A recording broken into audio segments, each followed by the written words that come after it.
이번 시간에는 사람들이 왜 탄핵이 부당하다라고 생각을 하는지, 여기 보시면 국민의힘 당대표라는 사람도 탄핵이 정당하다고 이야기를 하고, 대부분의 국민들이 탄핵이 정당하다라고 생각을 합니다. 일부 국민들이 탄핵이 부당하다라고 생각을 하는데, 자, 그 주장이 뭔지 제가 알려드리도록 하겠습니다. 먼저 헌법재판소에서 세 가지 위법 사실이 드러났습니다. 첫 번째가 8대0 탄핵은 위법이다. 9명이 재판을 해야 되는데 8명이 했다. 이거고요. 자, 두 번째로는 검찰 조사에서 어떤 죄가 드러나기 전에, 죄가 확실하다 이런 게 나오기 전에 판결을 내렸다. 이거고요. 세 번째로는 공소장을 변경을 했습니다. 공소장이 뭐냐면, 검사가 어떤 사람을 기소할 때 이 사람은 간첩 혐의다 이런 식으로 공소장에 적어 놓죠. 그러면 판사는 그 간첩 행위로만 재판을 하고 판결을 내려야 됩니다. 그런데 거기다가 뭐 살인 혐의, 도박 혐의 이런 걸 막 집어넣는 거죠. 말 그대로 판사가 죄를 만들어냈다는 거죠. 이거는 헌법재판소에서 판결한 판결문과 국회에서 보낸 탄핵소추 의결서가 이제 다르다는 걸 확인할 수가 있습니다. 묵시적인 청탁을 인정하면서 18가지 범죄 사실이 드러납니다. 이 18가지라서 이게 뭐 상당히 많은 것 같지만 지원을 해달라고 했다는 거죠. 그래서 제가 관계법령을 한번 찾아봤습니다. 그랬더니 관계법령에 따르면 국가는 문화 및 스포츠 산업 진흥을 위해 재원 확보에 관련 사항을 마련할 의무가 있고, 민간 기업이나 개인에게 필요한 협조를 구할 수 있다. 지원해달라고 해도 이건 대통령의 의무라서 당연히 해야 된다는 겁니다. 문재인 씨나 이낙연 씨가 평창 올림픽 때 좀 지원해달라, 이거 똑같은 거죠. 자, 1번의 미르K 스포츠재단 714억 원 강제 모금은 제가 안 됩니다. 대통령이 해야 될 의무고요. 2번의 현대차의 최순실 지인 업체 지원 강요, 이것도 강요를 받은 사실이 있는지 없는지 판결문에 조사 자체를 안 한 걸로 나옵니다. 그래서 이건 검찰이 실수한 것 같은데 지금이라도 안 늦었으니까 조사하고 오세요. 자, 3번에 롯데 K스포츠재단 추가 출연 강요, 뭐 3번하고 10번하고 같은 겁니다. 그런데 이건 뭐 출연을 뭐 해달라고 묵시적으로 강요를 안 해도 말로 해도 상관은 없습니다. 그런데 롯데 같은 경우에는 2016년 3월 14일 날에 자기네들이 먼저 K스포츠재단에 전화를 해서 지원해주겠다라고 했고, 2016년 5월 말에 돈을 받았습니다. 그런데 박근혜 대통령이 이걸 알고 6월 중순에 돌려주라고 합니다. 10번에 보시면 나중에 돌려줌이라고 되어 있죠. 그래서 박근혜 대통령이 돈을 돌려주라고 해서 돌려줬습니다. 4번에 포스코의 최순실 실소유 업체 지원 강요, 이건 펜싱팀 창단에 관한 건데 이야기를 해도 이건 대통령의 의무이기 때문에 잘한 겁니다. 9번에 KT의 최순실 실소유 업체 지원 강요, 6번에 GKL의 최순실 실소유 업체 지원 강요, 이거는 이제 재판 과정에서 들어갔는데 계약이 상당히 큰 계약이었다고 합니다. 최서원 씨가 여기저기다 이제 계약을 많이 하려고 했는데 상당히 큰 계약들이 있었는데 박근혜 대통령이 공과 사를 확실히 해야 된다고 해서 1차적으로 다 막았답니다. 그래서 최서원 씨가 나중에 따로 해가지고 작은 계약들을 만들어냈다고 합니다. 7번에 삼성의 동계 스포츠 연계센터 후원 강요, 자, 이건 당연히 해야 되는 거고, 8번에 CJ의 이미경 부회장의 이상후퇴 강요, 자, 이건 조전 수석이 야, 작파 방송 좀 그만해라, 너무 편파적으로 방송하는 것 같다, 이렇게 전화를 해서 이야기를 했답니다. 그래서 이게 강요 미수가 됐습니다. 9번에 정호성 통해 최순실 국가기밀 유출, 네, 연설문 하나밖에 없더라고요. 이걸 아줌마들이나 일반 국민들이 들었을 때 이걸 알아먹겠는지에 대해서 최서원 씨한테 물어봤다고 합니다. 정호성 행정관을 통해서 여러 번 물어봤다고 합니다.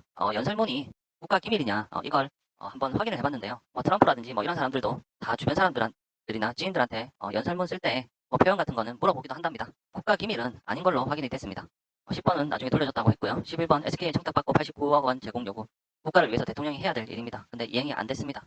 안 받은 것도 올라왔는데 어쨌든 12번 삼성에서 정유라 승마 비용 213억 원 수수, 이재용 씨가 승마 선수 출신이고 정유라만 지원해준 게 아니랍니다. 다른 사람들도 지원을 해줬다고 합니다. 그리고 정유라 씨 같은 경우에는 국제대회에서도 메달을 따오고 국내 대회에서도 어릴 때부터 두각을 나타내고 메달을 100개 이상 땄다고 하네요. 그리고 EBS 교육방송이나 이런 데도 출연을 하면서 대체적으로 이런 사람들은 지원받지 않는 경우가 드물다고 합니다. 그래서 이건 역차별이 아닐까 합니다.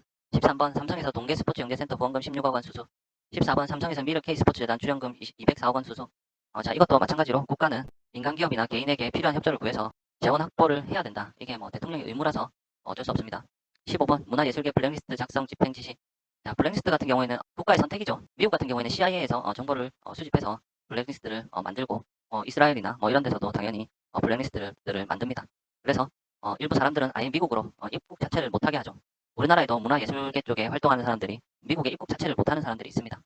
그리고 우리나라에서는 처벌을 못하지만 김정은 만세를 부른다든지 김정은이 좋아요, 공산당이 좋아요, 이런 사람들도 많이 있고, 북한에다가 이렇게 돈 많이 보내주고 위에 올라가서 김정은, 김일성 만세 이렇게 부르고 내려오면 우리나라에서 인기가 많잖아요. 그런 사람들은 한미 FTA로 나라를 팔아먹고 이런 사람들 있죠.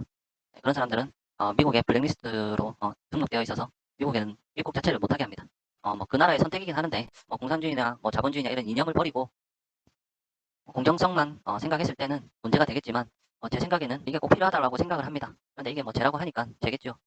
16번 문체부 1급 공무원 3명 부당 인사조치, 17번 문체부 체육국장 부당 인사조치. 다른 나라 대통령들도 대통령이 되고 나면 한 3,000명에서 5,000명 정도의 인사조치가 일어난답니다. 그런데 그 와중에 부당하다고 생각하는 사람이 한 명도 없을 경우는 없겠죠. 많은 사람들이 부당하다라고 생각을 합니다. 그런데 대통령은 인사권을 가지고 있기 때문에 자기가 필요한 사람들을 넣을 수 있습니다. 대통령한테 인사권까지 몸만 들어와서 그냥 이따가 뭐 나가라 뭐 이런 뜻인데, 인사권자한테 인사가 부당하다고 하면서 뭐 이걸 죄라고 하면 대통령이 할 수 있는 게 뭔가 1번부터 17번까지 봤는데, 스포츠 재단에 지원을 해달라고 하는 거는 법령에 나와 있는 대통령의 의무인데 이것도 죄라고 하고, 인류 스포츠 선수가 협찬을 받는데 어, 소유자도 다 삼성으로 되어 있는데 이걸 또 뇌물죄로 씌우면 과연 정치인들 근처에 있는 다른 사람들도 모두 잡혀 들어가게 되겠죠. 18번에 하나은행 본부장 인사가 부당기, 이거는 안종범 씨가 자기 사람을 집어넣으려고 하나은행에 전화를 했답니다. 그래서 걸린 거죠. 이거는 대통령 재판하고 상관없는데 숫자를 늘리려고 이렇게 한 것 같습니다. 하나가 더 있는데 특활비입니다.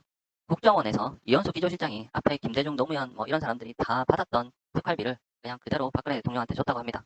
그런데 자, 이게 뇌물죄가 됐습니다.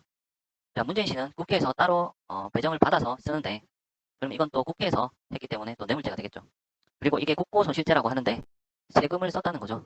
그래서 문재인 씨도 1년에 100억씩 쓰시던데 박근혜 대통령은 4년 동안 35억을 썼습니다. 국정원에서 쓰고 남은 돈을 썼고, 문재인 씨는 따로 배정을 받아서 썼기 때문에 나중에 더 큰 문제가 될 것 같습니다. 대법원에서 이제 무시적인 청탁이 얼마나 말이 안 되는지 뭐 이런 부분 각계각층에서 이야기하고 있지만, 어차피 개 돼지들은 안 들을 거 아니까 여기까지 하겠습니다.